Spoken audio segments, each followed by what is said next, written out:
It was minus 15 degrees outside. The Bavarian Forest was frozen solid, the kind of cold that snaps tree branches like dry bones. But when I opened the heavy oak door of the farmhouse, it hit me, a wall of thick, suffocating heat. The windows were steaming from the inside. The thermostat was cranked to 30 degrees. We were called there for a classic extended suicide, an old man shooting his sick wife and then himself. But as the sweat instantly formed on my forehead, I knew that was the first lie. A dying man doesn't turn his home into a sauna 5 minutes before pulling the trigger. The heat wasn't for comfort, it was for something else entirely. In my line of work, the devil isn't in the detail, she is in the things that don't fit. If you are obsessed with the psychology behind the crime, welcome to the team. Click the subscribe button for German crime case files and turn on the bell. Join me and let's find the truth hidden in the snow. My name is Franziska Huber. I'm a Kriminalhauptkommissar with the Kripo in Passau. I have spent 20 years policing the border region between Bavaria and Austria. It is a quiet place. We deal with smuggling, theft, the occasional bar fight that goes too far. But out here in the forest, the isolation does strange things to people.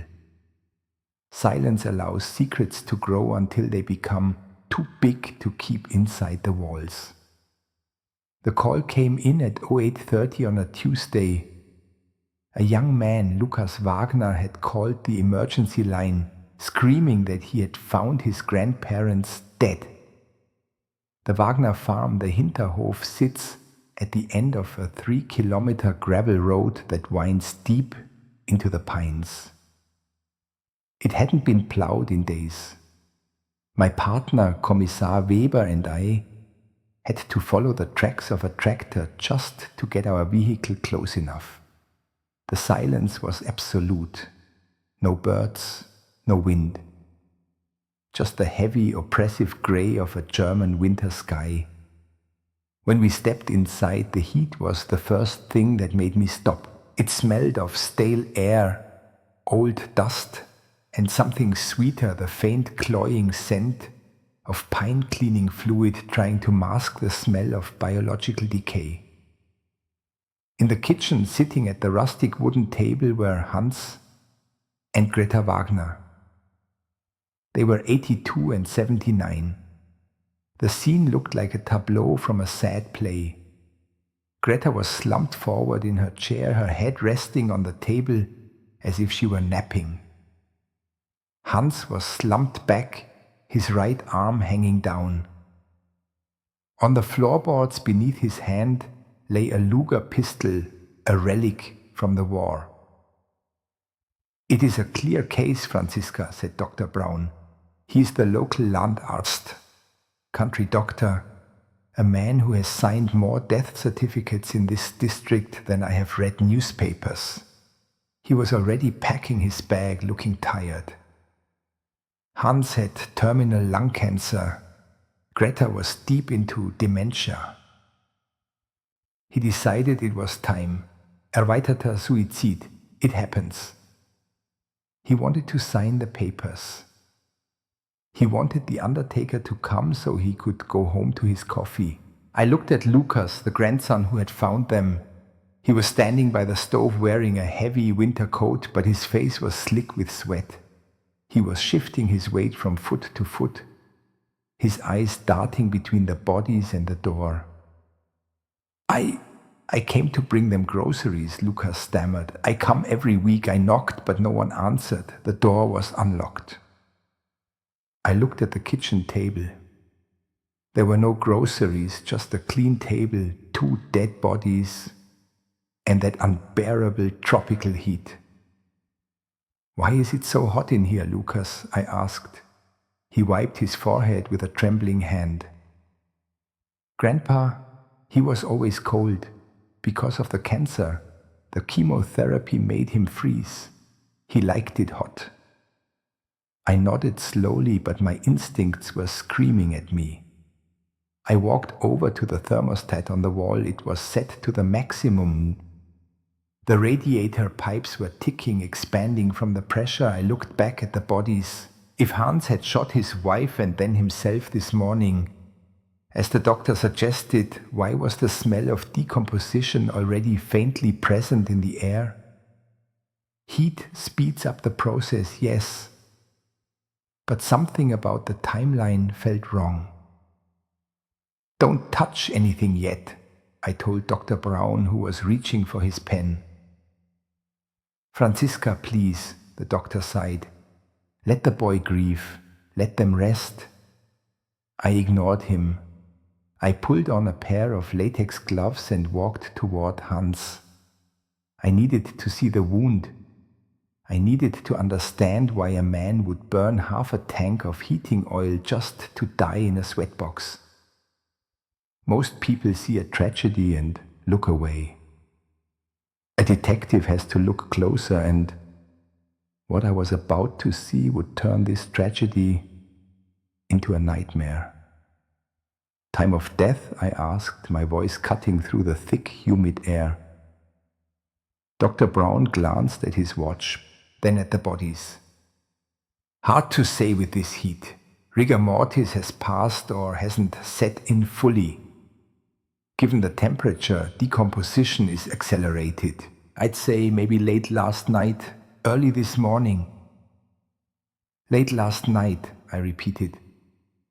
I turned to Lukas. He was still standing by the stove, his knuckles white as he gripped the countertop. "Lukas, when was the last time you spoke to them?" "Sunday," he said quickly, too quickly. "I called on Sunday. Grandma said they were fine, just cold." "And you bring them groceries every week?" "Yes, every Tuesday. That's why I'm here." I walked past him to the refrigerator. It was a noisy old appliance humming loudly in the silence. I pulled the handle. Inside, the light flickered on. The shelves were bare. A jar of pickles, a block of butter that had turned a dark, rancid yellow, and a carton of milk. I checked the date on the milk. October 14th. It was January. "You bring groceries every week?" I asked, holding up the spoiled milk. Lukas swallowed hard. The sweat was dripping down his nose now. I take the old stuff away. Maybe I missed that one." "Look, Kommissar, what does it matter? Grandpa shot her, then himself. He was in pain. Why are you doing this?" "Because people don't live on air for 3 months, Lukas," I said softly. I closed the fridge. The lie was sloppy. Most crimes are not committed by masterminds. They are committed by desperate people who think they are smarter than they are. But a lie about milk is not a crime.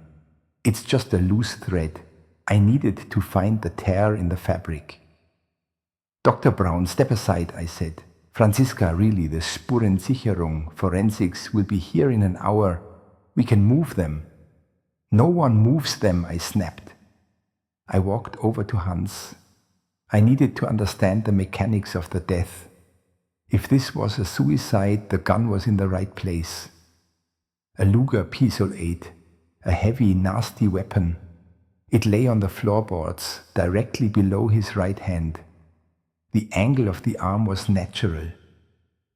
I crouched down next to him. The heat was making me dizzy.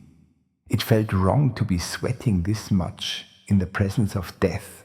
Death is supposed to be cold. I looked at the floor. There was a pool of blood, thick and dark, congealing on the wood. It had soaked into the gaps between the planks. It looked like enough blood for a head wound. But then I looked at Hans's shirt. It was a traditional checkered flannel shirt. The collar was open, and it was clean. I leaned in closer, my face inches from the dead man's temple. "Doctor," I said, my voice tight. Look at this. Dr. Brown sighed and leaned over. What? It's an entry wound. Contact shot, messy. Is it? I pointed. Look at the edges. The hole in Hans's temple was jagged, dark and brutal, but it was dry. If a living man puts a gun to his head and pulls the trigger, I said, thinking aloud, his heart is beating. The blood pressure is immense. The moment the bullet enters, the arteries burst. There is a spray, a backspatter, a gush that continues until the heart stops pumping. I looked at the collar of his shirt again. There were maybe 2 or 3 tiny specks of red, and that was all. I looked at the gun on the floor. The barrel was clean. And then I looked at the wound again. The blood on the floor had pooled directly under the wound, as if gravity had pulled it straight down. But there was no trail, no smear on his cheek, no spray on his shoulder. It defies physics, I whispered. What are you talking about? Lucas asked from the corner. His voice cracked. I stood up, my mind racing. I looked at the blood on the floor and then at the pale, waxen skin of Hans's face. How can a man shoot himself in the head and not bleed onto his own shirt? The only way that wound makes sense is if the heart wasn't pumping when the bullet hit. If the heart isn't pumping, the man is already dead. I looked at the doctor. Press his skin. What? Press his hand. Check for lividity, I did. The Sergeant Brown frowned but reached out and pressed his thumb into the back of Hans's hand. He held it for a second, then released. The skin didn't turn white. It stayed a dull, mottled grey-purple. Fixed lividity, Brown muttered. That takes 8 to 12 hours usually, but with this heat... No, I said. It's not just the lividity. I reached out and touched Hans's arm myself. The skin was warm, yes, hot even. But underneath the warmth it felt wrong, it felt doughy, mushy, like meat that has been taken out of a freezer and left on the counter too long. A horrific realization slammed into me. The blood on the floor didn't spray out of him. It leaked out, it drained out like water from a punctured bag. Fear makes people do irrational things, but greed makes them calculated. It turns a grandmother into a paycheck and a grandfather into a prop. I looked at Lucas. He wasn't grieving. He was waiting. He was watching the clock, praying that the authority figures would sign the paper and leave so he could wash the floor and sell the tractor. He thought he had staged a perfect scene. He had the gun, the motive, the bodies, but he had forgotten that biology doesn't lie. You can fake a suicide note, but you cannot fake the blood pressure of a living heart.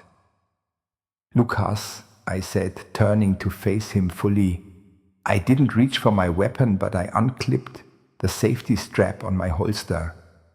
A small, subtle click. Lucas heard it. His eyes widened. I need to check the basement, I said calmly. Why? He demanded, stepping forward. He was a big boy, farm-strong, with hands that could crush an apple. The furnace is down there. It's just the furnace. Exactly. It's working very hard today. I want to see why. You don't need to go down there. They are dead. Just let the doctor sign the paper. He was shouting now, his desperation boiling over. Doctor, I said, keeping my eyes on Lucas. Don't sign anything. Call the station. Go. Tell them I need the Spurensicherung immediately. And tell them to bring a toxicology kit. Toxicology? Dr. Brown asked, confused. For a gunshot victim? He didn't die from the bullet, I said, my voice cold as the winter outside. He was dead long before the trigger was pulled. Lucas lunged. Not at me, but toward the door. He scrambled for the heavy iron handle, yanked it open and bolted out into the snow. "Stay here!" I shouted to the doctor and ran after him. The heat of the house vanished instantly, replaced by the biting sting of the freezing air. I saw Lucas running toward the barn, toward the massive green tractor parked blocking the driveway. He wasn't running to escape. He was running to get something. I drew my weapon. "Lucas, halt!"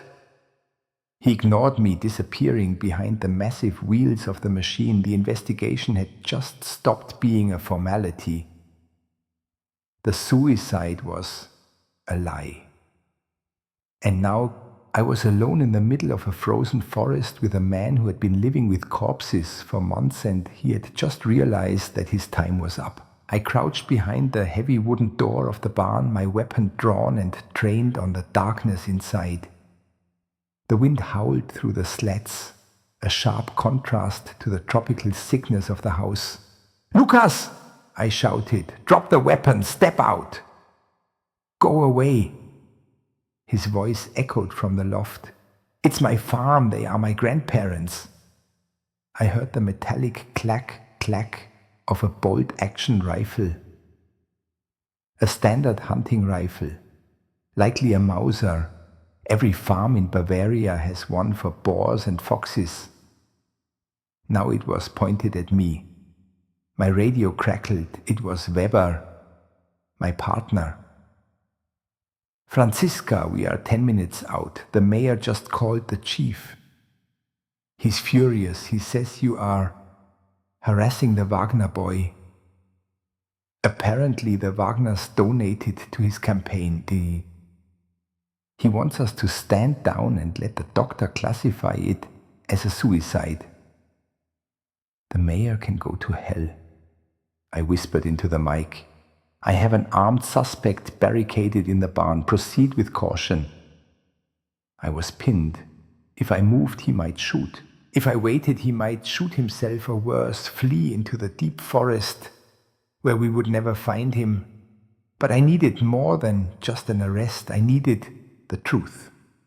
"Lucas!" I called out, keeping my voice steady. "I know you didn't kill them. Not today. You don't know anything. I know the milk in the fridge expired in October. I know you haven't been buying groceries, and I know why you ran when I mentioned the basement." Silence from the loft. While keeping one eye on the barn loft, I glanced back at the house. The doctor was standing in the doorway looking terrified. The pieces started to click into a grotesque picture. The village knew, or at least they suspected. The neighbors hadn't seen Hans or Greta for months. The postman must have seen the mail piling up or Lucas collecting it. The sheer negligence required for two old people to vanish in a small community isn't an accident. It's a collective agreement to look the other way. And Lucas, he wasn't a mastermind, he was a gambler. I recalled seeing his name in a report about illegal poker games in Passau a year ago. He was drowning in debt. 2 pensions, Hans's railway pension and Greta's state benefits, would be nearly 3,000 euros a month. Enough to keep the sharks away. But that didn't explain the gunshot. If they died naturally, why shoot them? Why stage a suicide? Then it hit me. The brain twist from the kitchen. The dry wound. The mushy skin. The intense heat. I looked at the chimney of the house. Dark black smoke was pumping out of it. The furnace was working overtime. I took a risk. "Weber, cover the barn door when you arrive," I radioed. "I'm going back into the house." I sprinted across the snowy yard. A shot rang out from the barn. Crack and wood splintered on the door frame next to my head. He missed. intentionally or not. I dove into the hallway. I scrambled to the basement door and threw it open. The heat down here was physical, like a punch to the face. The furnace was roaring, a massive cast iron beast. But I saw the patch immediately. A section of the exhaust pipe had rusted through and been wrapped hastily with duct tape and tinfoil. I saw soot stains on the ceiling directly above the leak. The resolution. I pulled out my phone and dialed the toxicology lab directly, bypassing protocol. I need a confirmation on carbon monoxide poisoning, I told the technician, but I also need you to check for something else when the bodies arrive. Check for cellular burst patterns consistent with freezing. Freezing? The technician asked. Kommissar, you said they were found in a sauna. Exactly, I said, staring at the roaring fire. The answer to the impossible gunshot wound was suddenly crystal clear. It was horrific, but it followed the laws of physics perfectly. Hans and Greta hadn't died today. They hadn't died yesterday. They died months ago, likely in October or November, when the first cold snap hit. The furnace had leaked CO, killing them in their sleep. Then the furnace ran out of oil or broke down completely. The house, unheated in the Bavarian winter, had frozen. The bodies had frozen solid. That's why there was no smell for months. That's why Lukas could come and collect the mail and cash the checks. His grandparents were statues of ice preserved in the kitchen. But eventually someone would ask. The doctor would come. He needed to get rid of them. He couldn't just report them dead now because the coroner would see they were mummified or frozen. He needed a fresh death, a suicide. But you can't stage a suicide with a frozen corpse. You can't bend the elbow to hold the gun. You can't curl the finger around the trigger. So he fixed the furnace. He cranked the heat to 30 degrees. He was thawing them out. It took days. The smell returned as they thawed. The skin turned doughy and soft as the ice crystals ruptured the cells, the mushy feeling I had touched. And when they were finally pliable enough, he put the gun in Hans's hand and pulled the trigger. But because they had been dead for months, there was no blood pressure, no heart to pump the blood out, just a gravity-fed leak from a body that was essentially a thawing piece of meat. I walked back up the stairs, the heat now feeling less like a sauna and more like an oven in a crematorium. I heard sirens outside. Blue lights flashed against the snow. Weber had arrived. I walked out the front door, my badge in one hand, my gun holstered. I didn't need the gun anymore. I had the truth, and it was heavier than any weapon. Lukas was being pulled out of the barn by 2 uniformed officers. He was crying, screaming that he was sorry, that he didn't mean to hurt them. I walked up to him. The heat of the house was still clinging to my uniform. You didn't shoot them to kill them, Lukas, I said, my voice cutting through his sobbing. You shot them because you couldn't explain why they were made of ice. He stopped screaming and looked at me. The look in his eyes was pure, hollow terror. He knew I knew. Get him in the car, I told Weber, and turn off that damn furnace before this whole house burns down. The interrogation room in Passau was cold, sterile, a stark contrast to the suffocating heat of the farmhouse. Lukas Wagner sat across from me, wrapped in a grey police blanket, shivering. The adrenaline had worn off, leaving only the pathetic reality of what he was. I didn't kill them, he repeated for the 10th time. His voice was thin, whining. The furnace broke. It was an accident. I swear on my mother's grave I found them like that. I placed the toxicology report on the metal table between us. We know, Lucas, I said quietly. Carbon monoxide. They fell asleep and never woke up. That was the mercy, that was the tragedy. I leaned forward, locking eyes with him. But what happened next? That wasn't a tragedy, that was a business transaction. I panicked, he stammered. No, I corrected him sharply. Panic is calling the police, panic is crying, panic is running away. I pulled out the bank statements we had subpoenaed. Withdrawals from the ATM in the village, November 3rd, December 1st, January 4th. You didn't panic, Lucas. You calculated. He looked down at his hands, the same hands that had manipulated the limbs of his frozen grandfather. You had gambling debts in Munich. I continued, my voice hard. You needed their pension checks, but you couldn't cash them if they were dead. So you let them sit there in the freezing cold for 3 months. Lucas flinched. Tell me about the gun, I demanded. I had to make it look like it just happened, he whispered. The village was asking questions. The doctor wanted to visit. I knew I couldn't hide them forever. So you staged a murder-suicide. It seemed believable.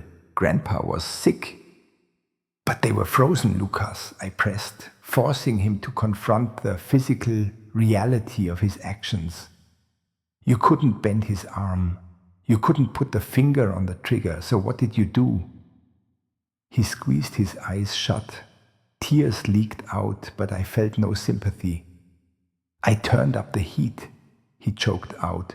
You thawed them, I said, the words tasting like ash in my mouth. Like meat for a Sunday dinner. You sat in that house for 2 days, waiting for the ice in your grandfather's muscles to melt so you could blow a hole in his head. Stop it. Did you talk to them while you waited, Lucas? Did you eat your lunch while they dripped onto the floor? Or did you just check the thermostat? He broke then. He put his head on the table and wailed a sound of pure, selfish misery. He wasn't crying for them. He was crying because the money was gone. The legal outcome was complex, as German law often is. Lucas Wagner was not charged with murder, Mord, or manslaughter, Totschlag. The autopsy confirmed that the gunshot occurred post-mortem. He couldn't kill people who were already dead. Instead, the prosecutor threw the book at him for everything else. Störung der Totenruhe, disturbing the peace of the dead. Betrug, Fraud, in a particularly severe case. Vortäuschen einer Straftat, faking a crime. Violation of the Weapons Act for the unlicensed Luger. He was sentenced to 6 years in prison. It wasn't a life sentence, but in a small Bavarian village, it was a social death sentence. The farm would be seized to pay back the stolen pension money.